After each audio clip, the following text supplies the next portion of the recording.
இங்கே வந்திருக்கக்கூடிய பொதுமக்கள் மற்றும் மக்கள் பிரதிநிதிகள் அனைவருக்கும் என்னுடைய மனமார்ந்த வாழ்த்துக்களை தெரிவித்துக் கொள்கிறேன். நம்மளுடைய மேடம் பேசுகிறாங்க, முக்கணிகளில் முதல் கனி மாவட்டம் தான் பெருமை அப்படின்றது முழுக்க முழுக்க உண்மை. ஒருங்கிணைந்த சேலம் மாவட்டத்தில் கிருஷ்ணகிரி இருந்ததுனால சேலத்து மாங்கனின்னு சொன்னாலும் கிருஷ்ணகிரி மாங்கனி தான். கிருஷ்ணகிரி தான் மாம்பழம்னா கிருஷ்ணகிரி தான், கிருஷ்ணகிரினா மாம்பழம். அந்த அளவுக்கு தான் நம்ம கிட்டத்தட்ட ஒரு 33,000 ஹெக்டேரில் ஒரு வருடத்திற்கு கிட்டத்தட்ட ஆவரேஜாக 2.25 லட்சம் டன் மாங்கனிகளை நம்ம உற்பத்தி பண்ணிக்கிட்டு இருக்கோம். உலகத்திற்கே மாங்கனி உற்பத்தியில் முன்னோடியாக இருக்கும். இங்கே பயிரிடக்கூடிய வெரைட்டியே கிடையாது அப்படின்றதுக்கு சிறப்பான முறையில் மா விவசாயம் இருக்கு. அப்படி நடக்கக்கூடிய மா விவசாயத்தை மேலும் அடுத்த கட்டத்திற்கு கொண்டு செல்வதற்காக ஒவ்வொரு வருடமும் மாங்கனி கண்காட்சி நடைபெற்று கொண்டிருக்கு. இந்த வருடம் நடைபெறக்கூடிய மாங்கனி கண்காட்சியில் பார்த்தீங்க அப்படின்னா நம்ம இந்த பையர் செல்லர் மீட்டுக்காக பல பிரத்யேகமான பையர் செல்லர் மீட்டுகளை அதே மாதிரி ஒவ்வொரு நாளும் சாயங்காலம் இங்கே கலை நிகழ்ச்சிகள் துவங்கும். மா விவசாயத்தில் சிறப்பாக செய்யக்கூடிய மா விவசாயிகள் ஷேர் பண்ணிக்கிற மாதிரியும் நம்ம ஏற்பாடு பண்ணியிருக்கோம். ஒரு சின்ன உதாரணம் மட்டும் நான் சொல்கிறேன். நம்ம சிவகுரு அவர்கள் பார்த்தீங்க அப்படின்னா இந்த கவர் மாங்கனியில் இருக்கக்கூடிய கவர் பார்த்தீங்கன்னா தோத்தாபுரியில் அந்த கவர் ஒரு கவர் 2 ரூபா. அந்த அவர் சொன்ன பிறகு தான் அந்த கவரை பற்றி நம்ம ஃபுல்லாக தேட ஆரம்பித்தோம். 2 ரூபாவில் 1 ரூபா ஆர்கேவிஒய் ஸ்கீமு கீழே சென்ட்ரல் கவர்மெண்ட் கொடுத்துறாங்க. இன்னொரு 1 ரூபா விவசாயி போட்டால் 3 தடவை அந்த கவரை நம்ம பயன்படுத்தலாம். கவரை பயன்படுத்தினால என்ன அட்வான்டேஜ்? பூச்சி தாக்குதல் கிடையாது, நோய் தாக்குதல் கிடையாது.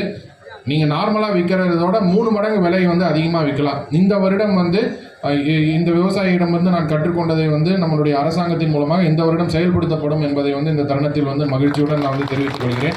ஏன் இந்த மாங்கனி கண்காட்சி அப்படின்னா இந்த மாதிரி அவருக்கு தெரிந்தது எல்லாருக்கும் தெரிய வேண்டும். இப்போ அதே மாதிரி நம்மளுடைய கணேஷ் இருக்கிறாரு. கணேஷ் பல்வேறு வெரைட்டி அங்கே தளியில் அங்கே ஜவளகிரி பக்கத்தில் விளைவிச்சிக்கிட்டு இருக்காரு. அந்த வெரைட்டி நம்ம எல்லாருக்கும் தெரியணும் அப்படின்றதுக்காக. அதே மாதிரி நம்மளுடைய தென்னை முன்னோடி விவசாயி கென்னடி அவர்கள் இருக்கிறாரு. நம்மளுடைய கிருஷ்ணகிரி சட்டமன்ற உறுப்பினர் அவர்கள் சொன்னார் ஒரு அரசு மாங்குழி தொழிற்சாலைன்ட்டு. அதே மாதிரி ஒரு மல்லிப்பூ தொழிற்சாலையை பற்றி பேசுகிறாரு. 100 வேல்யூ அடிஷன் யூனிட் இருக்கு. கிருஷ்ணகிரி மாவட்டத்தில் தென்னையில் மதிப்பு கூட்டல் செய்யக்கூடிய பொருட்களை நம்மளுடைய கென்னடி அவர்கள் கூடிய விரைவில் செய்ய போகிறார் அப்படின்றத நான் ரொம்ப மகிழ்ச்சியோடு தெரிவிச்சுக்கிறேன். அதுக்கு 35% மூலதன மானியமும் 3% வட்டி மானியமும் அரசாங்கம் கொடுக்கு. கென்னடி மட்டும் இல்லை, இங்கே விவசாய பொருட்களை மதிப்பு கூட்டுதல் பண்ணுவதற்கு யார் முன் வந்தாலும் இந்த சலுகையை நம்மளுடைய அரசு வழங்குவதற்கு தயாராக இருக்கிறது என்பதை இந்த தருணத்தில் நான் மிகவும் மகிழ்ச்சியுடன் நான் தெரிவித்துக் கொள்கிறேன். அதே மாதிரி நம்ம நம்மளுடைய சட்டமன்ற உறுப்பினர்கள் பேசும்போது மாக்கு போதிய விளைச்சல் கிடைக்காத பற்றி சொன்னாங்க. இது இந்த தருணத்தில் நான் தெரிவித்துக் கொள்ள விரும்புவது என்னென்றால், நம்மளுடைய மாவட்டத்தை சார்ந்த சட்டமன்ற உறுப்பினர்களும் சரி, நம்மளுடைய மாவட்டத்தின் பொறுப்பு அமைச்சரான அமைச்சரும் சரி, வேளாண் துறை அமைச்சர் அவர்களுடன் சேர்ந்து நம்மளுடைய மதிப்பிற்குரிய மாண்புமிகு தமிழ்நாடு முதலமைச்சர் அவர்களிடத்தில் தெளிவாக மிக விரிவாக இது எடுத்துரைக்கப்பட்டிருக்கு. என்னென்ன எடுத்துரைச்சிருக்கோம் அப்படின்னா கோரிக்கைகள் பிரைஸ் டெஃபிஷியன்சி பேமெண்ட் ஸ்கீம்ல நம்ம விவசாயிகளுக்கு ஒரு கிலோக்கு இவ்வளோ அப்படி மாதிரி நம்ம மத்திய அரசாங்கத்திட்ட வாங்கி தரணும் அப்படின்றத நம்ம தெரிவிச்சிருக்கோம். கூடிய விரைவில் இது தொடர்பாக நம்மளுடைய மாண்புமிகு தமிழ்நாடு முதலமைச்சர் அவர்கள் அறிவிப்பார்கள்.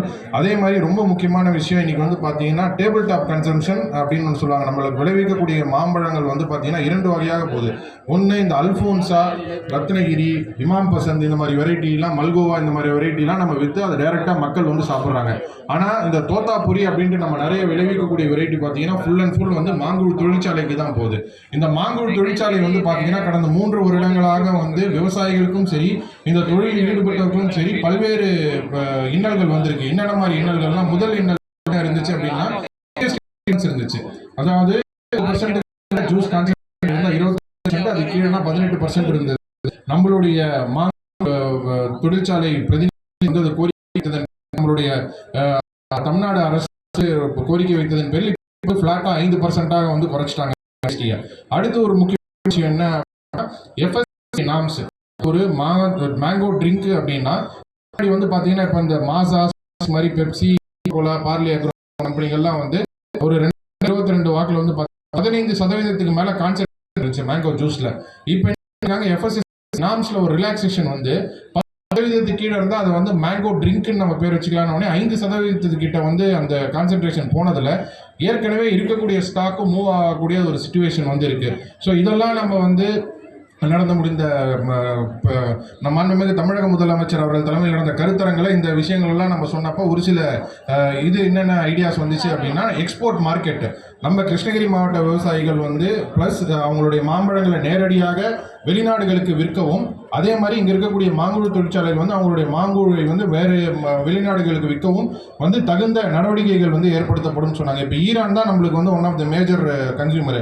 ஆனால் இப்போ நடந்திருக்கக்கூடிய வளைகுடா போர்னால, அதே மாதிரி அந்த ஸ்ட்ரெயிட் ஆஃப் ஹார்மூஸ் வந்து தடைப்பட்டதுனால நம்ம மாங்குள் மூவ் பண்ண முடியாத ஒரு சிச்சுவேஷன் வந்து இருந்தது. இப்போ Vietnam, south Africa, south Korea, Indonesia போன்ற ஆல்டர்னேட் மார்க்கெட்டை நம்மளுடைய எக்ஸ்ப்ளோர் நடவடிக்கை தமிழ்நாடு எடுக்கும் என்பதை வந்து வைத்திருக்காங்க. அதே மாதிரி